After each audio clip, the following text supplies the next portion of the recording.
Raymond, I am so sorry. This tournament came up at the absolute worst time, but you understand, it's a chance to get in front of 3 potential clients I've been chasing for months. I'll make it up to you, I promise. We'll do a big dinner next weekend, just the 4 of us. That was the voicemail my son-in-law Kyle left me 2 days before my 80th birthday party. A party my daughter Patricia had spent nearly 2 months planning, with 40 guests, a rented hall, and a cake ordered from the same bakery that had made my wife's and my 50th anniversary cake 6 years earlier, before she passed. Kyle didn't come. Not for any part of it. While 39 of the 40 guests my daughter had invited sat in that rented hall, applauding as I blew out 80 candles arranged across 3 separate cakes because nobody could figure out how to fit them all on one, my son-in-law was 3 hours away at a golf resort, playing 18 holes with men he was hoping might invest in his contracting business. 3 days later, on a Tuesday afternoon, Kyle called me directly, not Patricia, me, and asked, with the same easy confidence he'd used in that voicemail, whether I'd be willing to personally guarantee a $200,000 business credit line for his company, since the bank had informed him his own financials weren't quite strong enough to secure it without additional backing. What Kyle didn't understand, asking me for that kind of financial trust 3 days after choosing a golf tournament over my 80th birthday, was that the answer to a question like that was never really about the credit line at all. It was about everything the golf tournament had already told me, plainly, about where I actually ranked in his priorities, and about whether I was finally ready, at 80 years old, to stop quietly absorbing that ranking without saying anything about it. My name is Raymond Feld, and I spent 43 years building a hardware and industrial supply distribution company from a single rented storefront into a regional operation with 6 locations across 2 states. I started that business at 26 years old, with a small loan co-signed by my own father, who ran a modest hardware store of his own, and understood, better than any banker could have, exactly what kind of collateral a young man's determination was actually worth. I sold the majority stake in that business 8 years ago, at 72, though I kept a smaller ownership position and, more relevantly to this story, I maintained a personal relationship with the same regional bank I'd worked with for over 4 decades, a relationship built on decades of reliable repayment. That occasionally allowed me, even in retirement, to help facilitate financing arrangements for smaller businesses that a purely by-the-numbers underwriting process might otherwise decline. My wife, Susan, passed 6 years ago, quickly, from a heart condition none of us had fully understood the severity of until it was too late to intervene. I have lived alone since then, in the same house we raised our daughter Patricia in, and my 80th birthday, this past spring, was only the second major milestone I'd faced without her, the first having been my own retirement dinner 4 years after she passed, an occasion that had felt considerably hollower than I'd expected it to. Susan had worked alongside me for the first 15 years of the business, handling the books and, more importantly in my recollection, handling the particular emotional steadiness that a young company under financial strain requires from at least one of the 2 people running it. I remember her, in those early years, gently reminding me on more than one occasion that a business, however important, was never supposed to become the whole of a person's life. A lesson I absorbed imperfectly at the time and have thought about considerably more since her passing, particularly as I've watched a similar dynamic develop between Kyle and his own growing company. Patricia is my only child, 44 years old now, married to Kyle for 11 years, with 2 teenage children of her own. I have always been close with Patricia, in the particular steady way fathers and daughters manage across decades, and I had, for most of Kyle's marriage to my daughter, maintained a cordial, reasonably warm relationship with my son-in-law as well. Not the deep bond I might have hoped for, but a functional, friendly one, built mostly around holiday gatherings and the occasional favor. Kyle started his own contracting business 9 years ago, specializing in commercial renovation projects, after several years working for a larger construction firm where he'd grown frustrated with limited advancement opportunities. I respected that decision when he made it. Starting your own business at 31, with a young family depending on the outcome, takes a genuine kind of courage. The same courage I remembered summoning myself at 26, standing in that first rented storefront wondering whether I'd made a catastrophic mistake. Over the years, Kyle's business had grown steadily, if unevenly. A genuinely successful year, followed sometimes by a considerably leaner one. The natural volatility of a contracting business dependent on securing the next project before the current one finished. I'd helped him, on 2 prior occasions over the years, with smaller favors. A letter of reference to a supplier I knew personally, an introduction to a commercial property manager who became one of his more reliable ongoing clients. Small things, offered without much fanfare, the kind of quiet assistance I'd always believed was simply part of being a supportive father-in-law. What I'd noticed, though, particularly over the past 3 or 4 years, was a gradually widening gap between how Kyle treated obligations that served his business directly and how he treated obligations that were simply, purely, about family. He rarely missed an industry networking event, a client dinner, a golf outing with potential investors. He missed, with increasing regularity, smaller family occasions, a niece's graduation, a Sunday dinner he'd confirmed and then canceled 2 hours before, my own 79th birthday the year before, which he'd also missed, for a different but similarly business-adjacent reason. I hadn't said much about the pattern, honestly, in the years leading up to that 80th birthday. Patricia occasionally apologized on his behalf, and I generally accepted those apologies without pushing further, telling myself that building a business required exactly this kind of sacrifice, and that Kyle's absence from smaller gatherings wasn't really a referendum on how he valued me specifically, just an unfortunate byproduct of an unpredictable industry. I remember one particular instance, about 3 years before the 80th birthday, when Kyle canceled on a Sunday dinner 2 hours beforehand to attend a last-minute site walkthrough with a prospective client. I'd made a particular effort that week, having heard from Patricia that the kids had a rare free weekend, coordinating everyone's schedules to get the whole family together for the first time in over a month. When Kyle canceled, Patricia offered to reschedule the whole dinner, and I told her not to bother on my account, that it wasn't a big deal, that Kyle's business obviously came first during a critical growth period. I remember saying those words easily, almost automatically, the way a person says things they've practiced saying so many times that the words no longer require much genuine consideration before they're spoken. I didn't examine, in that moment, why I'd developed such a smooth, practiced way of minimizing my own disappointment on Kyle's behalf.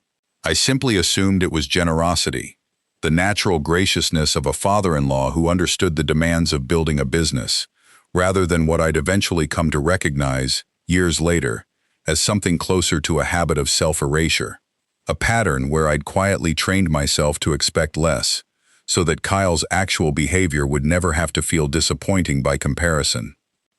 The 80th birthday, though, sat differently. Patricia had been planning that party for nearly 2 months, coordinating with the rented hall, ordering the 3 cakes, tracking down old friends and former employees I hadn't seen in years, to make sure the guest list reflected the full arc of my life, rather than just its most recent, quietest chapter. She'd asked Kyle, months in advance, to keep the date completely clear, and he'd agreed, enthusiastically, at the time. The golf tournament invitation came roughly 3 weeks before the party, an opportunity, Kyle explained to Patricia, to spend a full day with 3 potential clients who could genuinely transform his business's trajectory if the relationships developed the way he hoped. He agonized over the conflict, Patricia told me later, genuinely torn, before ultimately deciding the professional opportunity was simply too significant to pass up. I want to be fair to Kyle here, because it would be easy to paint this decision as a simple, obvious betrayal, and the actual calculation he was making wasn't quite that simple. Business opportunities like that genuinely don't reschedule themselves around a family calendar, and I understand, better than most, the particular anxiety of watching a potentially transformative opportunity slip away because of a scheduling conflict. But understanding the calculation doesn't erase the cost of it. I stood in that rented hall on my 80th birthday, surrounded by nearly 40 people who had rearranged their own schedules, in some cases traveled considerable distances, to be there for me, and I found myself, throughout the evening, quietly aware of the one chair that remained conspicuously empty at the family table, and of my own daughter's carefully composed face, doing the considerable emotional labor of hosting a warm, joyful celebration while privately managing her own disappointment in her husband's absence. "He wanted to be here, Dad," Patricia told me quietly, at one point during the evening, unprompted, the way people offer explanations for absences that are clearly still bothering them, even as they defend them. "He really did. This tournament just came at an impossible time." "I understand," I told her, and largely, in that moment, I did. But understanding and feeling entirely unaffected are two different things, and I want to be honest that some part of me, blowing out 80 candles across 3 cakes without my son-in-law present, felt a specific, quiet loneliness that had nothing to do with the 40 people who had shown up, and everything to do with the one person who hadn't. Later that evening, an old friend of mine, Walter, a man I'd known since our early years running competing hardware stores decades earlier, sat down beside me at the family table and glanced, without saying anything at first, at the empty chair where Kyle should have been. "Everything all right, Ray?" he asked, in the particular gentle way old friends ask questions they already half suspect the answer to. "Kyle had a golf tournament," I said, keeping my tone as neutral as I could manage. Walter was quiet for a moment. "You know, my own son-in-law missed my 75th for something similar. Work trip he could have technically rescheduled, but didn't push very hard to. I told myself the same things you're probably telling yourself right now, that it wasn't personal, that business has its own unavoidable demands. Took me another 2 years to admit to myself that I was making excuses for a pattern that mattered to me more than I was letting on. Did anything change?" I asked. "Eventually," Walter said, "but only once I actually said something instead of quietly managing my own disappointment on his behalf." He patted my shoulder once, firmly, and returned to his own conversation, leaving me with a comment that stayed with me considerably longer than the rest of that evening's pleasantries. 3 days later, on a Tuesday afternoon, my phone rang, and I saw Kyle's name on the screen, not Patricia's, which was, in itself, slightly unusual, since our direct calls to each other had grown considerably rarer over the years, mostly funneled through Patricia as an intermediary. "Raymond," he said, warm and confident, the same tone he'd used in the apologetic voicemail 3 days earlier, though noticeably lighter now, unburdened by the guilt that had colored his previous message. "I hope the birthday party was everything Patricia planned it to be. I'm still kicking myself about missing it." "It was a good party," I said, keeping my own tone carefully neutral, curious where this call was actually heading. "Listen, I wanted to talk to you about something," he continued, and I heard, even before he finished the sentence, the particular shift in his voice that signaled he was moving into a request rather than simple conversation. "My business has a real opportunity in front of it right now. A commercial renovation contract that could genuinely double our annual revenue if we can take it on properly. But it requires more working capital than we currently have access to, and the banks told me my current financials aren't quite strong enough to secure the full credit line I'd need without additional backing." He paused, and I could feel, even over the phone, the specific weight of what was coming next. "I was hoping," he said, "that you might be willing to personally guarantee the line. 200,000, structured the way you've helped with financing before. I know it's a bigger ask than the introductions and references you've done in the past, but Raymond, this is a genuinely transformative opportunity for the business, and honestly, for our whole family's financial security going forward."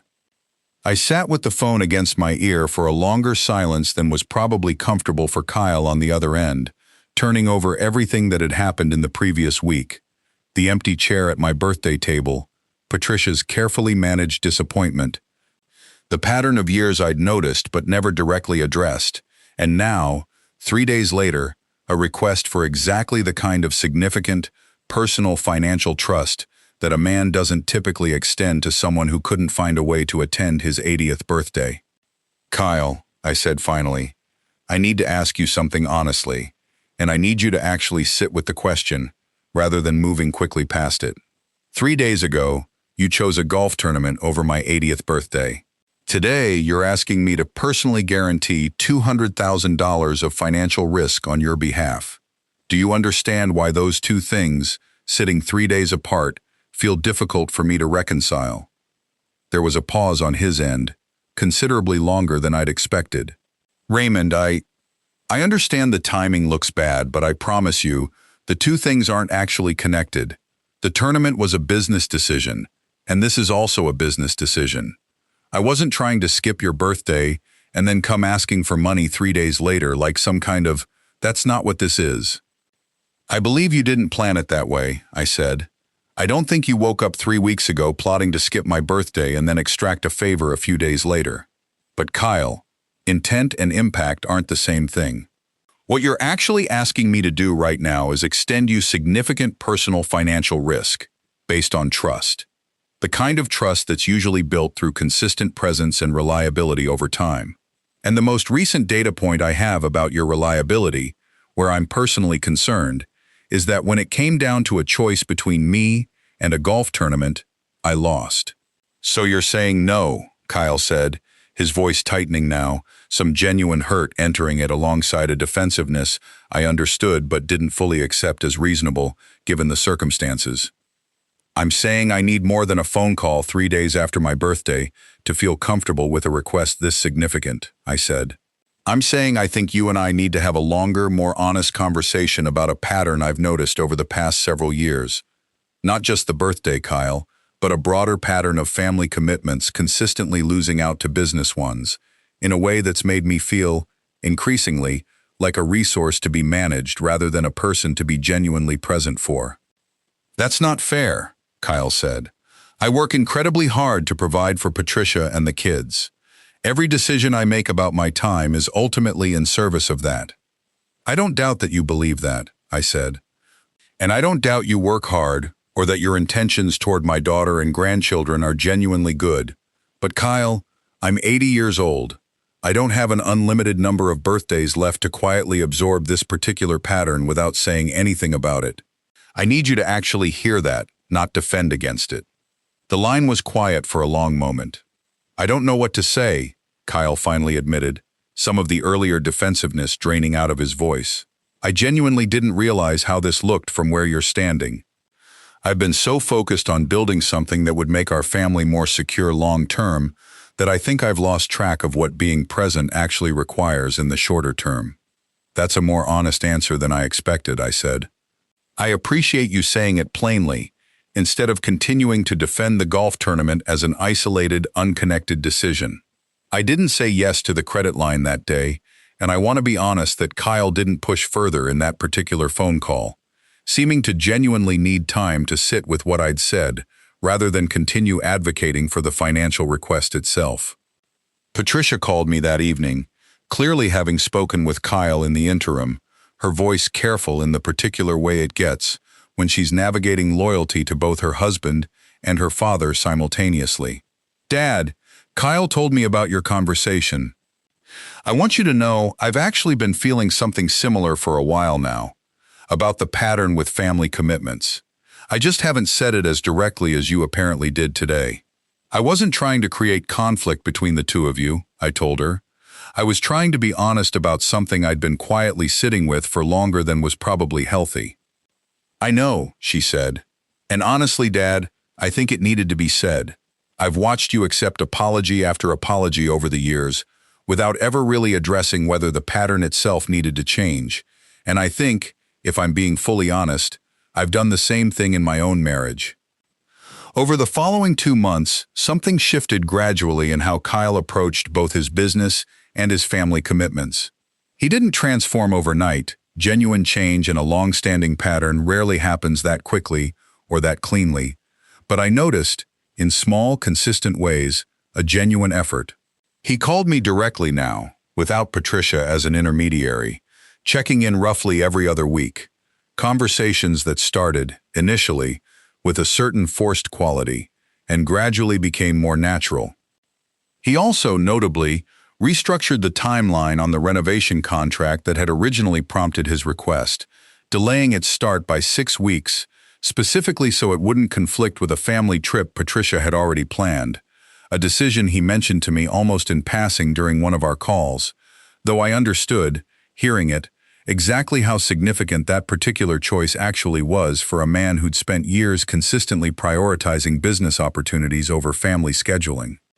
There was a smaller moment, too, about 6 weeks after our initial phone call, that told me something meaningful about the shift underway. My grandson, Kyle and Patricia's younger child, had a middle school basketball game on a weeknight, the kind of minor, ordinary family event that in previous years Kyle had reliably missed in favor of work obligations he considered more pressing. I happened to be at that game myself, having promised my grandson weeks earlier that I'd attend, and I watched Kyle arrive 15 minutes into the first quarter, still in his work clothes, having clearly rushed directly from a job site. "I almost didn't make it," he admitted to me, sitting down beside me in the bleachers, slightly out of breath. "Client call ran long. 6 months ago, I probably would have just let the call finish and told myself the game wasn't that important, that he wouldn't really notice or mind. But I kept thinking about our conversation, about the pattern, and I got up in the middle of the call and told the client I had a hard stop. Told him I'd follow up first thing tomorrow instead." "How'd he take that?" I asked. "Better than I expected," Kyle said. "Turns out most people respect a boundary more than they resent it, once you actually set one clearly, instead of just letting obligations quietly override each other by default." 2 months after that initial phone call, Kyle came to see me in person. Not to ask about the credit line again directly, but simply to talk, sitting across from me at my kitchen table on a Sunday afternoon while Patricia and the kids were at a soccer game. "I've been thinking a lot about what you said," he told me, "about being a resource to manage rather than a person to be present for. That's a hard thing to hear about yourself, Raymond, but I don't think it was wrong. I think I got so focused on building financial security for the family's future that I stopped noticing how much presence in the actual moment was the thing everyone genuinely wanted from me, more than whatever security I was chasing on their behalf." "That's a meaningful realization," I said. "I hope it sticks. Longer than just these past 2 months. I want to ask you something directly this time," he said, "instead of leading with the request the way I did before. Would you be willing to talk through the credit line situation properly? Not as a favor I'm extracting after disappointing you, but as an honest conversation between two people who actually trust each other, if we can get back to that point." I appreciated the shift in framing, genuinely. "I'm willing to have that conversation," I told him, "not because the past 2 months erase what happened before them, but because you've shown me something in those 2 months that matters more than an apology alone ever could. You've shown me consistency, which is the only thing that actually rebuilds the kind of trust a request like yours requires." We talked for nearly 2 hours that afternoon, about the actual specifics of his business plan, about a more modest initial guarantee structured with clearer boundaries than his original request, about what genuine partnership between us might look like going forward, built on honest communication rather than periodic, disconnected favors. I did eventually agree to guarantee a portion of that credit line, not the full amount originally requested, and not immediately, but several months later, once I'd genuinely seen the pattern shift in ways that felt substantive rather than performative. Kyle's business took on the renovation contract successfully and has grown steadily since, though that growth was never really the point of this story, as far as I'm concerned.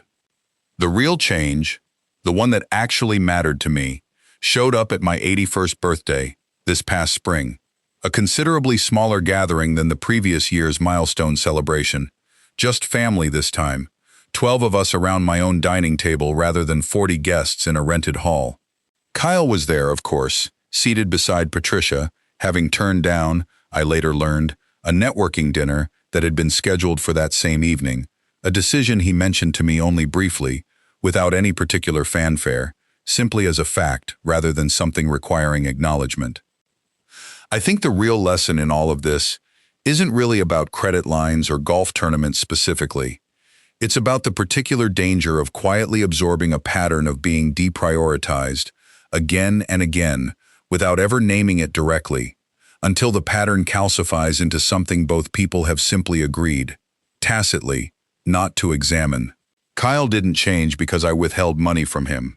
He changed because I finally told him, plainly and without excessive softening, exactly what his absence had cost me, and gave him the chance to actually hear it, rather than continuing to explain it away. If there's someone in your life who's been quietly deprioritized in your own busy calculations, a parent, a spouse, anyone whose steadiness has let you assume their patience is unlimited, consider whether they might be sitting, the way I sat at that rented hall on my 80th birthday, absorbing something they've never actually told you costs them as much as it does. If this story reminded you of a pattern in your own family worth examining honestly, tell me in the comments where you're watching from tonight. Subscribe to Silent Honor for new stories every week. Real strength, quiet dignity, and the moments when the truth finally speaks louder than years of silence. Disclaimer: this is a fictional, dramatized story created for entertainment purposes. Any resemblance to real persons or events is coincidental.